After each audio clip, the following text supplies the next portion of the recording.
All systems go. Clear for liftoff.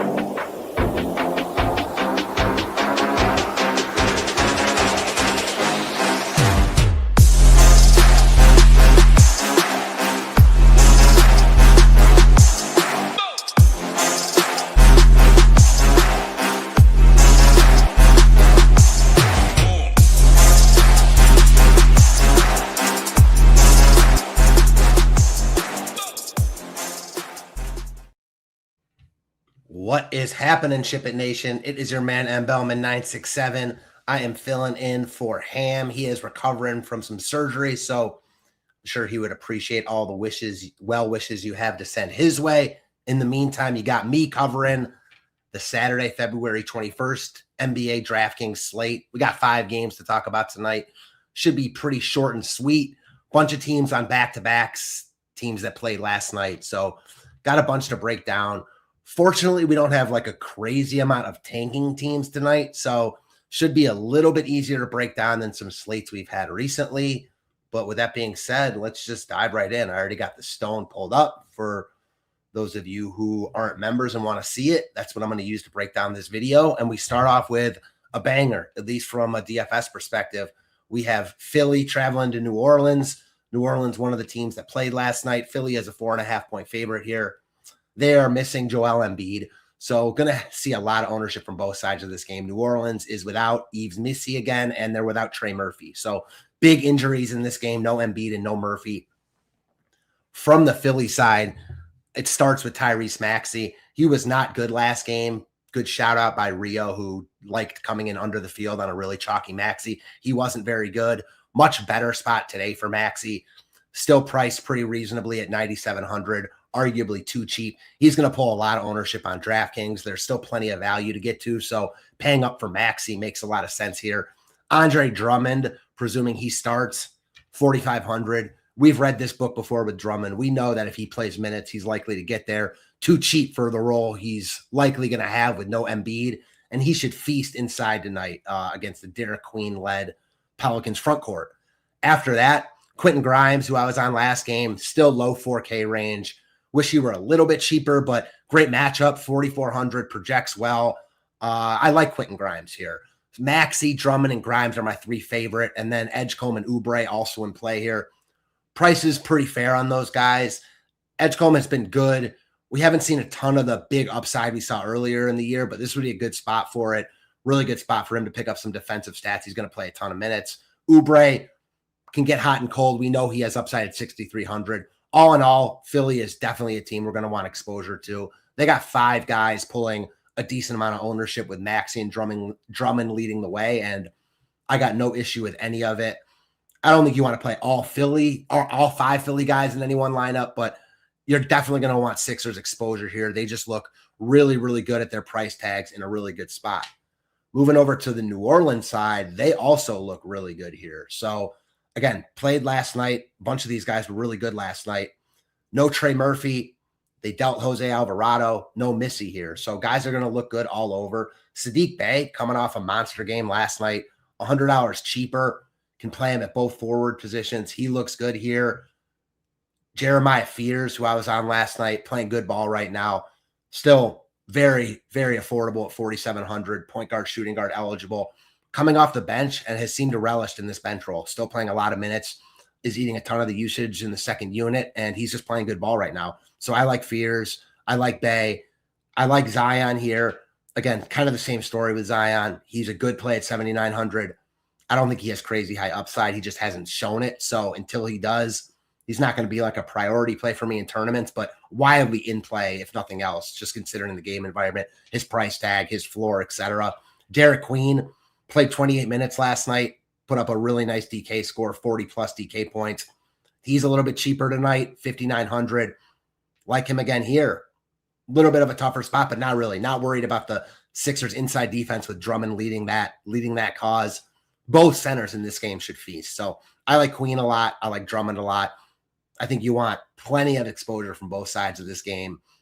Jordan Poole at 3,300 pulling some ownership. Don't hate it. Karlo Matkovic pulling a little bit of ownership as a filler piece at 3,200. Don't hate it. Bryce McGowan started last night, played a ton of minutes. He's just not a good fantasy producer. So good positional eligibility at shooting guard, small forward, but never going to be a priority, and tonight's no exception. Herb Jones, fairly priced at 4,500.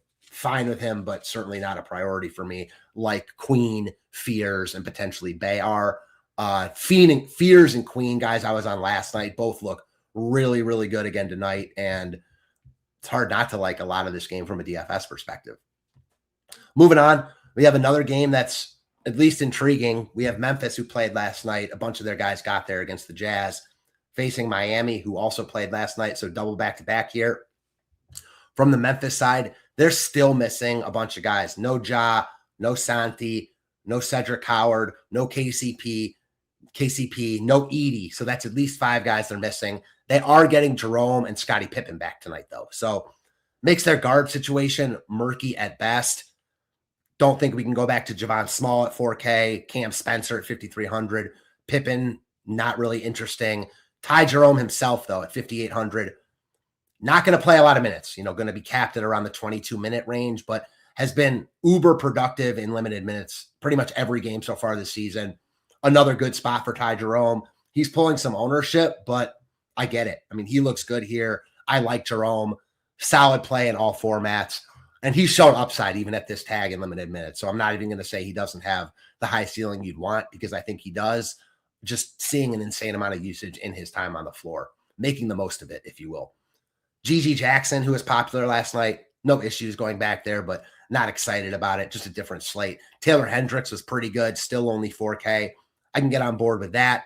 Omax, sure, he was really good last night. Now small forward, power forward eligible. Yeah, I can get on board with him here. One thing. Yeah, Kyle Anderson is questionable here. So if he's out, it makes a guy like Omax look even better. It would make their whole front court look better. All in all, I think Memphis looks pretty good on the margins here. Ty Jerome, Omax, Hendricks, not nearly as good as they did last night. Moving over to the Miami side, this is not really a team that's going to be that interesting. Good matchup against the Memphis G League team, but they're fully healthy. Hero and Powell are questionable tonight, or probable tonight. So they're both going to play. Not a lot of ownership going to this game, and I get it. I mean, Bam's still too expensive at 8,900. He's the focal point for me always when it comes to Miami. Just not really excited about it here. There's just better plays all over. They're in a good spot. That doesn't mean no one from Miami is going to get there. But as it stands right now, no one from Miami is a priority. Moving on, we've got Detroit at Chicago. Detroit is a 10.5-point favorite here. Could see a little bit of a letdown after they spanked New York in a big game in Madison Square Garden. Cunningham with one of the best games of his season, 80 DK points, pulling a bunch of ownership here at 10-4 in a really good spot against Chicago. I can dig it. I like Maxey more tonight, but you could play both of them. And Cade is at least a pivot off him at 10-4. Clearly too cheap for his ultimate ceiling, which he showed last time out. So good spot for Cade. No issues getting there. Jalen Duren is back tonight, so takes Paul Reed out of the equation. Duren himself, 7,700 fair tag. There's not really anything else from Detroit that I think is going to be a priority here. Certainly Duren, Harris, guys you can play like on the margins as filler pieces, but Cunningham would be the only really priority piece for me in this game, if there's any at all. From the Bulls side, tough for me to want to get to much Chicago here. They just got too many guards on this roster right now with Giddey back, Giddey, Simons, Trey Jones, Dillingham, Sexton. Ivy took a DMP last time out. The Bulls backcourt, not interesting to me here in this matchup. I guess Buzelis at 6,400 projects pretty well, has a high ceiling, but getting a little bit of ownership, and I'm just not really interested in him. I think you're doing yourself a disservice if you go out of your way to pick on Detroit. They're just a really good defensive team, and they have no problem getting mucky and scrapping it up. Moving on, we got 2 games left. We do have one of the tanking teams here in Sacramento going into San Antonio. One of the biggest spreads we've had all year, 18.5-point dogs for Sacramento. That's just pathetic, but makes a lot of sense. From the Kings side, I don't think you want to pay up for any of these guys. Westbrook, DeRozan, I'm good there. Ray Naw, coming off a couple really good games, was good last time out. I could get on board with him. Precious at 4,300. Fine with him. Devin Carter is a guy that I like a lot. I've played a ton of. I think he would be my favorite piece at 5,100. Price is getting up there, but seeing a big role, playing good minutes. When he's on the court, he's got the ball in his hands a lot. So he can fill it up in a lot of different areas. I'm in on Carter here. Pretty much out on everything else Sacramento. From the San Antonio side, there are definitely pieces to like from San Antonio, Fox and Castle in the backcourt, both reasonably priced. Fox, you get their revenge narrative. They both project pretty well, and they both have ceilings at their price tag. So I could get on board with Fox or Castle here. Probably lean Fox just because they might want to just have him give it to the Kings. That said, there is massive blowout risk here, so I don't think you have to pay up for any of the Spurs. Wemby would be the top dog at 10-7. Can easily fit him tonight. Can play him with Maxey.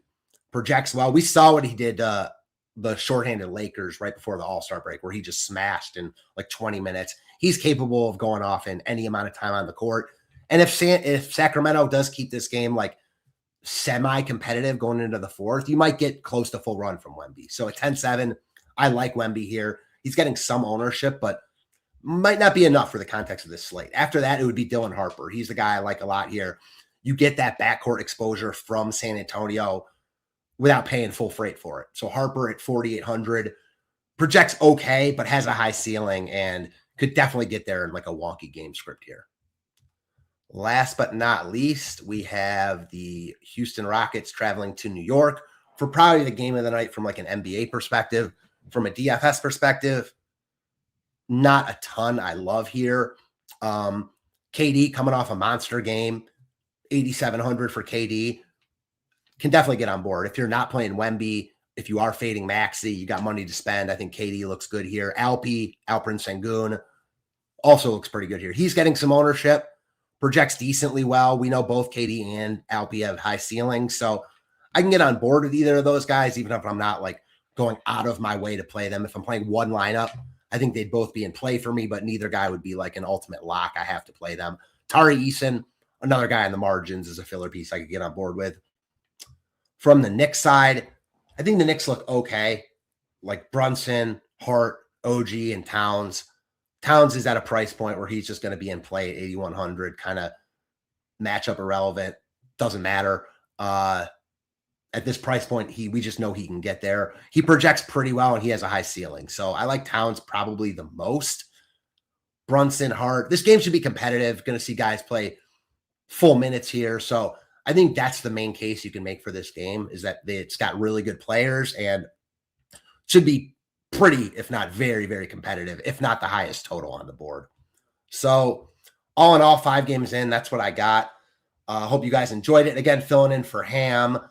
The first game is the game we're going to want a lot of exposure to. I don't think we're sneaking up on anyone there, but Philly and New Orleans both look really, really good here. Watch out for surprise guys popping up on the injury list, being questionable, doubtful, whatever it is. We know how it goes in the NBA, especially on the weekend. So just pay attention if you're going to play tonight. If you are a Ship It member, the Slate plan will be out in a couple hours. I'll be around in the Discord. Appreciate all you guys watching. Have a great rest of your weekend. I am out.